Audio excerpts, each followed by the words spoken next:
সরকার already বিচার বিভাগীয় তদন্ত কমিশন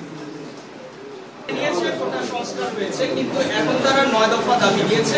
সেই 9 দফা দাবির মধ্যে আপনার এবং স্বরাষ্ট্রমন্ত্রী পদত্যাগ সহ বেশ কয়েকটা দাবি আছে। এই দাবির ব্যাপারে আপনারা কি ভাবছেন? আমার প্রশ্ন হচ্ছে যে শিক্ষার্থীদের আন্দোলনের শুরু থেকে আমরা দেখলাম যে শিক্ষার্থীরা বারে বারে সরকারের পক্ষে নির্বাহী বিভাগকে আলোচনার বসার কথা বলছিলেন, সেটা হয়নি। আবার শিক্ষকরাও তাদের আন্দোলন কাভার করতে যে আমরা দেখেছি যে তারাও বারবার আফসোস করে বলছেন যে আমাদের সাথে সরকারের কেউ কোনো আলোচনায় বসে না, আমাদের সম্পর্কে সিদ্ধান্ত নিচ্ছে তারা কোন রকম আমাদের সাথে কোনো আলোচনা না করেই সিদ্ধান্ত নেওয়া হচ্ছে। বাংলাদেশ আওয়ামী লীগ কি আলোচনার বিষয়ে অনাগ্রহী হয়ে উঠছে কিনা? আলোচনা করে সমস্যা শিক্ষকদের সাথে তো পাশের রুমে আমি বসি না, এটা পরে, এটা ইদানিং প্রথম থেকে দেখা যাচ্ছিল যে শিক্ষকরা এই ছাত্র আন্দোলনের শুরু থেকে যেদিন থেকে 28 তারিখের আগ দিয়ে আমরা যখন শিক্ষকদের আন্দোলন কাভার করছিলাম, শিক্ষকদের ঢাকা ইউনিভার্সিটিতে কিংবা ছাত্ররা বারবার বলছিলেন যে আলোচনায় বসুক, আমাদের সাথে কেউ নির্বাহী বিভাগের শিক্ষকরাও বলছেন যে আমাদের সাথে কেউ আলোচনা বসছেন না কেন? বাংলাদেশ আওয়ামী লীগ কি আলোচনার পর থেকে সরে আসছে কিনা? আলোচনা বিশ্বাস কে বলছে? শিক্ষকদের দাবি, শিক্ষকরা কিংবা ছাত্র। আমি যে বসলাম এটা কি পরে কবে আছে? আমরা আলোচনা চলছে, আলোচনা করছি, এখনো চলছে। তারপরে আমাদের শিক্ষা সংস্কৃতি বিষয়ক যে উপদেষ্টা আছেন তিনি কিন্তু প্রতিনিয়তই তাদের সাথে যোগাযোগ করছেন, কথাবার্তা করছেন।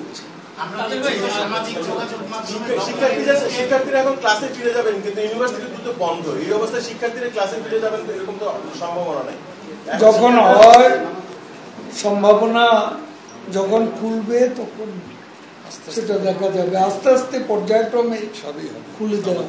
আমরা দেখছি যে ডক্টর ইউনূসকে প্রধানমন্ত্রী করে সামাজিক যোগাযোগ মাধ্যমে একটা ক্যাবিনেট দেয়া হয়েছে এবং আপনারা এটাকে কিভাবে দেখছেন?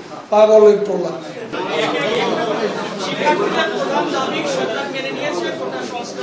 কিন্তু এখন তারা 9 দফা দাবি দিয়েছে।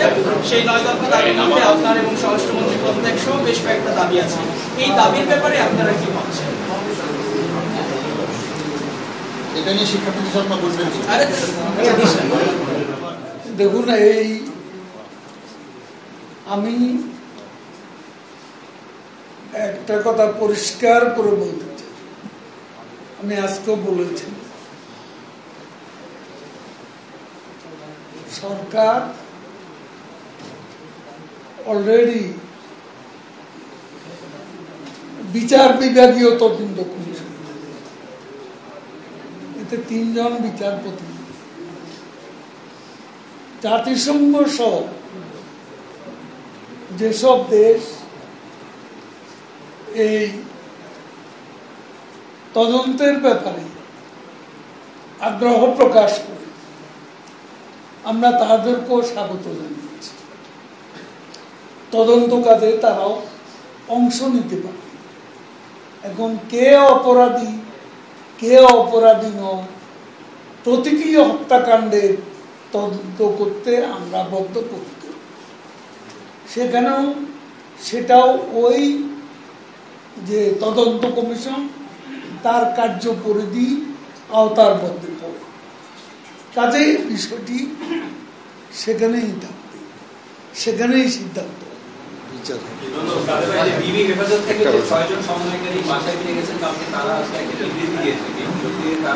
সর্বশেষ যে কথা, তাদের যে আন্দোলন চলবে, তো তাদের সাথে আবার আলাপ আলোচনা বা এই বিষয়ে আপনারা কোনো উদ্যোগ নেবেন কিনা? এতজন না একসাথে করবে?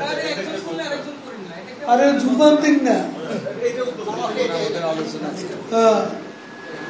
আজকেও যে বিবৃতি দিয়েছেন তাতে তারা বলেছেন যে 6 জন বিধি হেফাজতে ছিলেন, যে আন্দোলন চলবে, এই বিষয়ে তাদের সাথে আপনারা কোনো আলাপ আলোচনা বা কোনো উদ্যোগ নেবেন কিনা? সরকার কোনো সিদ্ধান্ত নিলে আপনাদের জানাবো।